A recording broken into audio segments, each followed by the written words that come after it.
How you prepare for a golf tournament? Well, I hit balls maybe 20 minutes, putt a little bit, smoke 4 or 5 cigarettes, drink 3 Diet Cokes, and go to the first tee. Some days I won't even go to the range. Thank you, Mr. Daly. Episode 171 here on Thursday, June 20th. It's pucksports.com. Thank you for watching on YouTube, listening, Apple, Spotify, wherever you find your podcasts here on this wonderful Thursday again as we bring you episode 171. Coming up, headlines, quickly the rundown. We'll talk about the Mariners being roughed up yesterday there against the Cleveland Guardians. Boy, that was just one of those craptastic games. Obviously, the storyline of that game is what happened with J.P. Crawford and Scott Servas. Were they in the right? Were they in the wrong? I think there's a little bit of both. Obviously, we've got the KPMG PGA Championship underway there at Holly, so we'll talk a little bit about that. Mainly, though, about the Mariners today here on the Daily Puck Drop. Hey, what the puck? We got a story talking about TV streaming numbers. Anne-Marie Casse, the PGA Tour Policy Board approving something that is an absolute no-brainer. And a man is suing Apple for $6 million. Wait till you hear what he's suing Apple for. Let's get into it, though, and talk about the Mariners. As they have a pivotal game today. It's an early morning game, by the way. As we record this, we're probably about an hour away. So whenever you're listening to this, actually, the final game of this series will be underway. And so it's a huge one because of where both Seattle and Cleveland are at right now in terms of that second seed. And we talked a lot about that yesterday on the program. It's just about you want to have that second seed in the MLB playoffs. You do not want to be playing that first weekend. And if they can avoid that, it would be wonderful. Wonderful for Cleveland, for their perspective, and clearly wonderful there for Seattle. So it's you don't ever want to say anything's a must win, especially in June. And it's not a must win, but it would be nice to get a win today and take 2 out of 3 in terms of that tiebreaker. But hey, it was a stinker yesterday, just all the way around. Not surprised that Bryan Wood didn't look great. We're going to hear Scott Servas talk about Bryan Wood's performance. Guy hadn't pitched in 12, 13, 14 days and came out and he just didn't look sharp. Threw a ton of pitches in that first inning, ends up throwing 64 total, and was kind of not himself. It was interesting, and I don't have the sound bite, but after the game when someone had asked him, how'd you feel out there? And he goes, I didn't feel great out there. And then there was no follow-up to it. Well, what do you mean you didn't feel good out there? Like, are you sick? Angie brought this up on the postgame show, and she's right, from on Root Sports with Brad. She was like, what was the follow-up? Like, are you not feeling well? Could you not get loose in your bullpen before the game? Do you have lingering effects of whatever the issue of the forearm and the elbow that kept you out, that made you miss a start? Like, what was the follow-up to that? Unfortunate, we didn't get that for the folks there, but I guess we'll wait and see. This just seems to be an ongoing issue with Bryan Wood. It's just every start, he is supremely talented, like really damn good. I mean, just look at his record and his stats and all that. But it's like every start, you don't know how good he is. Like how does he feel? Like health-wise, it's you cross your fingers almost every time he goes out there. I got to imagine it's extremely frustrating for him, and it must be extremely frustrating for the organization with Bryan Wood. And, we've had a great debate here on this show with myself, with Divish, with Kruger. What's the best place moving forward for him? Is it a role in the bullpen? I don't even know if that really would solve it, because now you're putting him in a position where, every couple days he's got to be up and ready to go. And by the sound of things and the looks of things, it's hard for him to kind of get back and snap back after pitching. So now putting him in a role where he would pitch more frequently, throughout the week. I mean, obviously not as many innings, not as many pitches, but it seems the recovery for him game to game, inning to inning is the issue there for Bryan Wood. So I don't know. I don't know what the solution is with him. I mean, clearly, number one, you'd love to keep him as a starter because he's great. He's really, really good at it, and he's efficient with his pitches, and he's You see the talent oozing from him, but he's got to be able to be consistently out there giving you innings and pitches and staying late and working late into games. And it's just something he has not been able to do as of yet. So they were roughed up yesterday. They didn't do anything offensively. They struck out 14 times. And you please do not blame it all on the umpire that they struck out 14 times. I mean, I know it's the easiest excuse in the world to sit there and blame the guy because we've got the little EQC tracer up there. And so everyone is an amateur home plate umpire, but they didn't strike out 14 times because of the home plate umpire. I mean, there was plenty of pitches yesterday in the game that they swung at that simply just were not strikes. Now you would say, well, they had to swing at it because they didn't know what a strike was. Fair to a degree. But there was certainly a lot of at-bats. There was an at-bat with Julio in middle of the game where he struck out. It was right down the middle of the plate. It had nothing to do with the home plate umpire. But offensively, they've been playing pretty good baseball of late, but yesterday was not their day. 14 strikeouts, only 2 walks. They only had 3 hits. Yesterday, though, what yesterday was the Josh Naylor show. That's what yesterday was. He's swinging, and it is not coming back. Oh, baby. Yeah, F you. 2-out, 2-run homer makes it a 3-run fifth for the Guardians. That was 6-0. That's Bally Sports Great Lakes. Josh Naylor, though, would continue to haunt the Mariners later in the game. There's a hanging curveball, and it is hit high and deep and gone. Josh Naylor just destroyed the Mariners yesterday. It was just a performance that, it's amazing, too. Did he add weight? He looks bigger and bigger every time you see him. Like, he looks enormous right now, does Josh Naylor. And really an inspiration to folks like myself. Josh Naylor's kind of my spirit animal, maybe the spirit animal there of others. But Naylor just destroyed him yesterday. Cleveland's got a damn good team. Stephen Kwan added a home run earlier in the game. And, before we get to JP, and again, I'm bearing the lead there because it's the JP Crawford and, of course, the Scott Servas ejection is what really was the storyline, at least from a Mariners perspective. I do want you to hear Scott Servas talking about Bryan Wood's performance yesterday. Good to get him back out there. Obviously, the first inning threw about 30 pitches. So, we were going to be very guarded with him tonight, no matter how it went. But after the first inning, it was nice to see him bounce back there in the third and fourth, get us a little bit deeper in the game. So he gave up 3 earned runs in there in that 4 innings through 64 pitches. And again, half those coming in that first inning. And he did. That is the tantalizing thing there about Bryan Wood is after that first inning, he was able to bounce back and look okay. But the first inning wasn't good. Again, I'll go back to when he was asked, how'd you feel out there? And I didn't feel great. Like, why did you not feel great? That was, so you don't get another opportunity to talk to Bryan Wood until he pitches again. Now, they've got an early morning game today, and we're probably recording it. Maybe there's going to be some more information that's going to come out. What did he exactly mean by, I didn't feel great out there? It will be a storyline that you're going to have to continue to monitor all season long there with Bryan Wood, just kind of the health. And I wonder, they've got Hancock down there. And I wonder if they try to do anything with him, bring him up, spell Wood a little bit. There is news that did come out about Bryan Wood as we are recording this. Adam Jude of the Seattle Times had just tweeted this as we're recording here on the Daily Puck Drop, that Bryan Wood this morning said he's feeling just fine physically, and he's going through his normal day after throwing routine on the field right now. I think he was just pissed off. This is Adam's words. I think he was just pissed off in general last night. It was particularly clipped during his post-game interview. So, I don't know. Okay, so maybe it had nothing to do physically, but I don't know. He was asked a question, how'd you feel out there? And he said, I didn't feel good.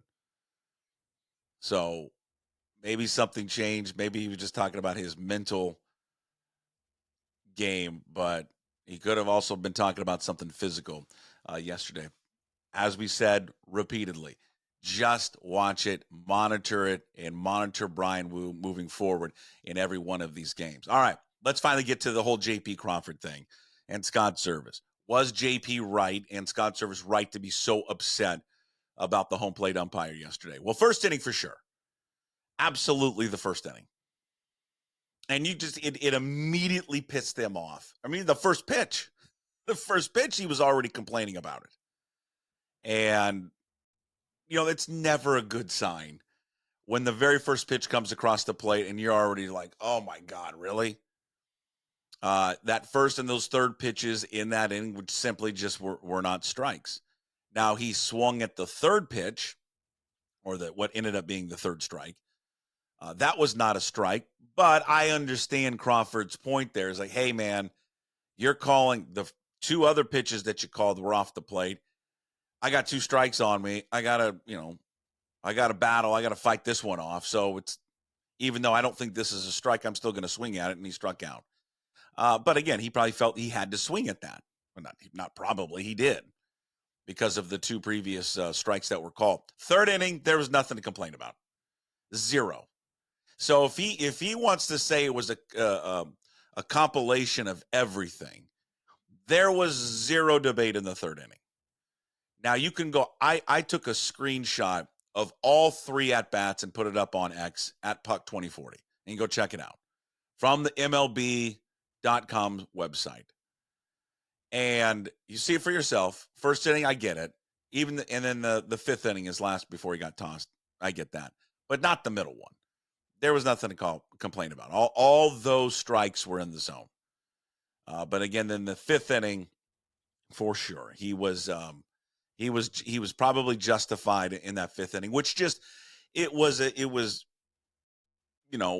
growing. The frustration was growing with all of them, for sure, about what they perceived to be getting squeezed. I just didn't think it was as bad as everyone made it out to be. That's just me. I just didn't. I mean, there was some missed calls, but there's missed calls in every single game, and there was missed calls there on the other side. But Scott Servas addressed it a little bit after the game. Story tonight was their starter. He was really good, and he didn't need any extra help, but he got some, and that was not to our advantage. So that's Scott Servas, quick and easy. Quick and easy. So I was going to morph into Doug Eddings. Doug Eddings was the home plate umpire. So if you follow the umpire scorecards, it's on X. Some people like it, some people don't, whatever. And people like it when it benefits your team. And then when you perceive a game to be one way, and then the umpire scorecard comes out and then it doesn't match with what you saw, then you're like, oh, I don't like it. But again, the umpire scorecard yesterday about Doug Eddings in that game was this.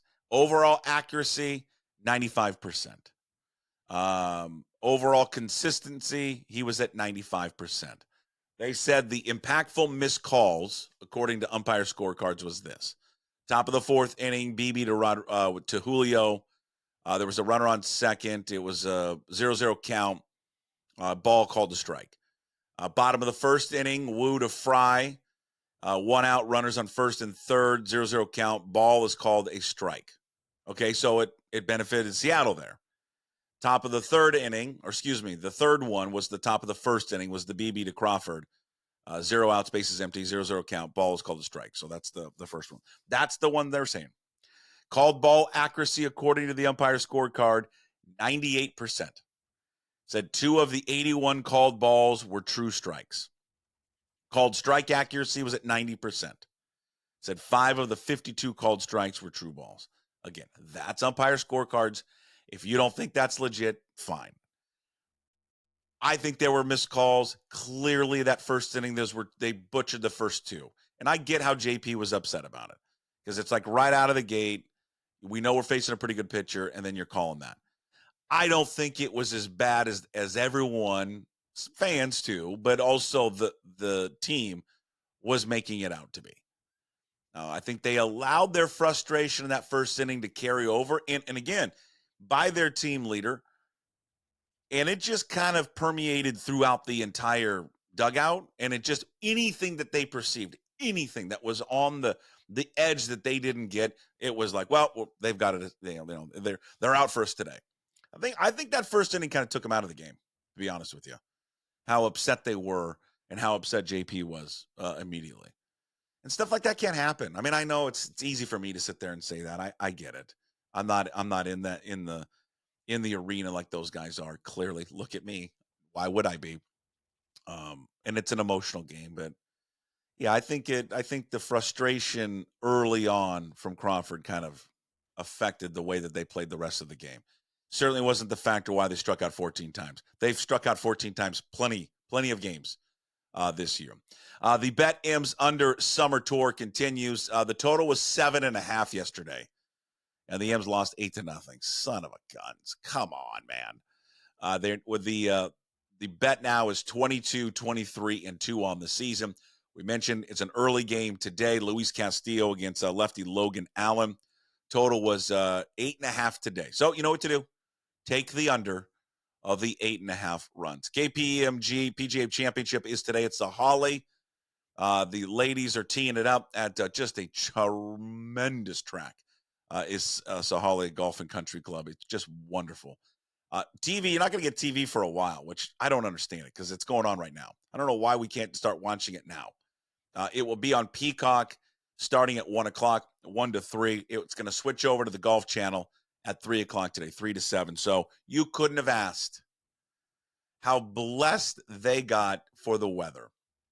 And it kind of it pisses you off a little bit when Chambers Bay had the U.S. Open and the weather was just way too hot and all that. But you couldn't ask for better weather this week for the Ladies PGA Championship taking place at Sahali. And again, tickets, $40. Super cheap. Go check it out. The KPMG Ladies PGA Championship. All right. Hey, what the puck? As we're getting close to wrapping up the Daily Puck Drop, hashtag the DPD. It's a Thursday, by the way. I should mention Mike Garafolo today from the NFL Network, talking all things National Football League storylines. Not a ton going on, but we'll cover it still. No Rob Staten today. Rob is traveling to watch his team, England, in a little football today. And he said, well, can we do it maybe tomorrow on Friday? I said, you know what, Rob, we'll give you the week off. So no Rob Staten this week. I know that's going to be disappointing. You all love that Rob Staten, man. It's unbelievable. But we'll do Garafolo today, and we'll talk about, Trevor Lawrence setting out, of course, the a new just ceiling floor, I guess, therefore the quarterback pricing there in Trevor Lawrence. But hey, what the puck? The story coming on streaming, and all those who are like, God, the Pac-12 should have never have done that streaming deal. That would have been bad news. Really? And I'm telling you, in 5 years, you're all going to regret you didn't take the streaming deal. All of you. Because that is the future of sports television, is streaming. It just is. Nielsen just came out with their gauge report. And their gauge report is that they just look at like how people are consuming television, how people are consuming media. And they released their gauge report for the month of May. Record highs for streaming share of TV usage. Again, I'll repeat it. Record high. 38%. 39% actually. I'll round up because it's 38.8. 39% of TV viewing came from streaming. YouTube number 1, which is just amazing. Everyone just streams on YouTube. Followed by Netflix, Hulu, Prime Video, and Disney+. Broadcast TV accounted for just 22% of what people consume. Does it break it down in terms of sports? No, but you see all these leagues and what they're doing. Look how much reported money Amazon Prime is going to spend on the NBA. Look what the NFL is doing. I know it's the NFL, and so it's a different beast, and it's hard to compare, the NFL to the Pac-12 and college football. Going to Netflix. In 5 years, they're all going to be over there. All of it. As this, and I still love it, this little industry, which I love, this newspaper that just continues to go down and down and down, you're going to see it with cable and the traditional way of watching things. And like 5 years from now, you're going to look back, and my prediction is, and it's not just mine, it's a lot of people's prediction, you're going to be kicking them. These schools are going to be kicking themselves for not taking it, because of what is ahead of them in terms of the traveling and the logistics and all of it. And they could have said, yeah, we would have taken less, but we could have stayed here. And ultimately, that would have been a better deal. But streaming is going to have a place for it. You'll see it in the next TV deal when it comes out, and they do it. Just more and more people are becoming more comfortable with it. I mean, some of it's a pain in the ass, and I get it, the flipping back and forth, but it's becoming a mainstay of how people take in sports and how they take in their TV viewing. Okay, over to another story on Hey, What the Puck here on the Daily Puck Drop. PGA Tour Policy Board did something really, really smart this last week. They have approved a lifetime achievement exemption category for Tiger Woods to access signature events. Of course, why wouldn't you? Why wouldn't you make it easier for the greatest player that has ever teed it up? Don't give me Jack Nicklaus. Tiger Woods is the greatest player. I don't care about the majors. I get that he's going to have more majors than him, but Tiger Woods is the best player that's ever played. And to make it easier for that guy, the most popular player that has ever hit a golf ball, make it easier if he wants to continue to play in these signature events, allow him to play. You know how much money Tiger Woods has made, everybody? He had the single biggest impact of any athlete on any sport. I mean, I guess maybe you could get into a comparison. Tiger's impact on the world of not just golf, but sports in general, sports apparel, and then also compare that maybe to the impact of Michael Jordan. I mean, that's a great debate. We'll bring that up with Canzano next week. John probably have a thought or two on that one. But, I mean, I think it's pretty close. I think you could probably give a nod to Tiger, certainly make a case for Tiger. But Tiger's impact of of these purses, how big they are now, the creation of Live and how much money that Live was offering these players. This is all a direct and indirect result of the popularity and the player that Tiger Woods is. So good on the PGA Tour Policy Board of saying, you know what? The guy that's won like 80 plus times on the tour, who's made us all like millions and billions of dollars, yeah, we'll just give him the Lifetime Achievement Award, and he can play anywhere, anytime, whenever he would like. It's a smart decision, smart decision there by the PGA Tour Policy Board. I'm sure not everybody's on board with it. I'm sure there's going to be one or two or three or four golfers that are like bitching and moaning about it, but they'll never say anything publicly. They might say something anonymously to a reporter, but they'll never say anything publicly. You don't want the wrath of Tiger on you. Okay, last story here on Hey, What the Puck. A man is suing Apple for $6 million because his wife is divorcing him because his wife found text messages that he sent to sex workers. He thought he had previously deleted these text messages off his iPhone. He's a British man. The Telegraph reports, the newspaper, that the British man is claiming that the company isn't transparent about the fact that deleting messages on one device, which he did on his iPhone, that they are not deleted on other Apple devices. He said, quote, if you are told a message is deleted, you are entitled to believe it's deleted, end quote. The man didn't realize that on the messages were still being sent to the family's iMac, even though he had deleted them from his phone. Can you imagine the reaction that wife had when she's, sitting down or she's got her cup of coffee, taking a sip in the morning or tea or whatever. Open, getting the kids ready for school. Open up the family's iMac. Hey, what's going on today? Oh, look at all these messages here. What's that? Oh, well, that's interesting. I don't know who that is. Why is she holding that like that? What in God's name am I looking at? And she's looking at all these sex workers, and then she just goes to her husband, Billy. Hey, Billy, what do we got here? And the look, wouldn't you love to have a camera fly on the wall for the look of horror from this guy when he realized of all the text messages that he thought he deleted in talking to all these sex workers, that he didn't delete them off all of the devices, and it went to the family iMac. Now the question is, does he have a case? There's part of me that kind of that wants to side with the guy. Yeah, I think if you delete all these messages off your phone, you think that of all the different platforms that you're on, it should be deleted from all of them. I kind of agree with him a little bit. And in a weird way, I'm kind of pulling for him to win. the $6 million that he's asking for, he must be loaded, because in the divorce settlement, that's what she ended up getting. So he must be a loaded guy. But I don't know. I'm going to follow this story, and I'm going to kind of pull for this guy. I got to kind of a soft spot for this guy. If I do, now you're going to say, are you deleting stuff that? No, I'm not doing anything. Trust me. Look at me. No one would want me. But yeah, I'm kind of pulling for him. Kind of pulling for the bread. Maybe Rob Staten knows him. We'll talk to him next week. Again, no Rob Staten today, but we'll talk to him following the following week. Maybe he's got a thought or two on this guy. But I'm kind of pulling for the old Brit man to kind of win this lawsuit. I believe if you delete a text message on your iPhone, it should be deleted off every one of your Apple devices. All right, here's the you. All right, that's it for Hey What the Puck. Here on the Daily Puck Drop. We do it every single day. Hashtag DPD. 10 a.m. it is released. We send it out to all platforms. YouTube, please like and subscribe. Leave comments there. Also, of course, on the podcast platforms, Apple, Spotify, wherever you find your podcast. For you Android users, YouTube Music is a good spot. Also, Amazon Music. Once again, thank you always for supporting, reaching out. Please keep sending me comments and messages.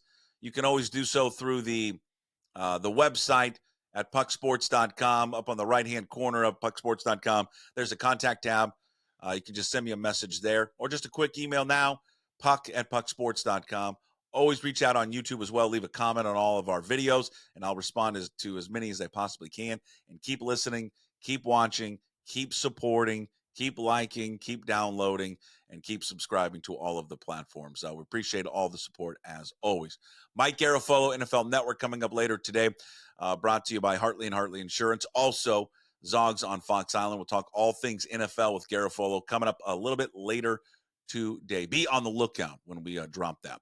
We'll talk to you tomorrow on a Friday. Until then, as always, we promise to be better. No shirt, no shoes, no ties. Would anybody like to smoke some pot? Yeah. I was born to love you. I was born to lick your face. I was born to rob you. But you were born to rub me first. What do you need my address for? We'd like to send out a mailer. Mother of mercy, I don't speak Japanese!